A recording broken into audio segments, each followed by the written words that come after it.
Նիկոլ Փաշինյանի իր այս մեղադրանքների մեջ մի հատ էլ հայտարարում են, որ մոմի գործը կաթողիկոսի եղբոր տղան է անում։ Հա, բայց դու ո՞նց եք պատկերացնում։ Իհարկե, ես ասեցի, չէ՞ որ սելեկցիան,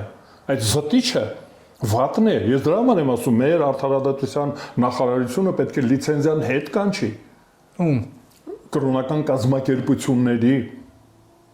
Այսինքն մայրաքաղաքից ոնց դու մեր փողերը ուր եք ուղարկում։ Մենք որ այդ խաչամփյուրի փողը տալիս ենք, դու գիտեք ոնց ենք փող տալիս։ Հարսանիք, մկրտություն, բան չեք արել։ Այն որ այլ գիտեն, դե թասը դնում են, ասում են քավոր, հարմես 5000 է տալի, ասում են քավոր։ 50000 է քոնը։ Այն պատահաբար խմբին միացած մարդիկ 1000 են տալիս։ Տղամարդիկ 5000, կանայք 2000, դա էդի շնորհք է։ Դա ինչ բան է։ Իրեն, գիտենք որ իրեն ենք տալիս, իր ընտանիքին ենք տալիս։ Այդ մոմերի փողը, ես ասում եմ պետք է անպայման թափանցիկ լինի։